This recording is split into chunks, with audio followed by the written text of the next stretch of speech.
Hey, this is Kevin from Good Old Boys Fantasy Football Podcast. If you want more information like you're about ready to see, go ahead and hit like and subscribe to support this independent podcast. Kyler Murray, who finished quarterback 19 last year, 259 completions, 390 attempts, 66.4% completion, 2,368 yards to the air, 14 touchdowns, 7 interceptions, 67 rush attempts, 418 yards, and 3 touchdowns on the ground. Thoughts on Kyler Murray? I like the possibility of Kyler. I think I think he is a guy who is going to be quarterback 15 by the time it's all said and done with. I think he just misses the top 12. But when he comes back from injury, I think he's going to show some flashes of brilliance using these weapons in a new system. So buyer beware. Make sure you get him at the right price, especially in redraft leagues. Don't overpay and think he's going to be, quarterback 7 right out of the gate. Let someone else draft that pain and be frustrated. If you can get him later on, that is the way to go.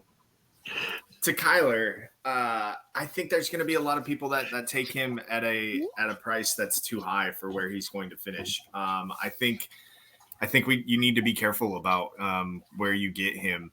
Just as Kevin was saying, there are other quarterbacks. I think in a 2-quarterback league, you know how we kind of talked about the idea of having, Justin Fields even as a quarterback who is. You're going to have to pay that flash in the pan, and then you kind of want something else that might be a little more reliable in that 2-quarterback league in that second spot. I don't know that Kyler really fits either of those molds of, being the flash in the pan or the more reliable. So I would caution the Kyler Murray. This is so different from even 2 years ago, but I mean, he didn't play a full season in 2021. He didn't play a full season in 2022. Is there a pattern starting to develop here? So that's the big thing that I think you need to be careful with. I mean, right now, quarterback 20 coming off the board in a lot of cases there. That seems like an okay spot to take him, right? You're playing back half of the season at that point. And in Superflex, I think I'd rather gamble a little bit different way there, right? I'd rather take an upshot on a guy that isn't coming off of a significant injury, and a guy that has that, and a quarterback that needs to rely on his legs a little bit to create. So, Kyler Murray is unfortunately for me, I just don't think that he's going to be on really any of my rosters outside of where I've already got him in Dynasty.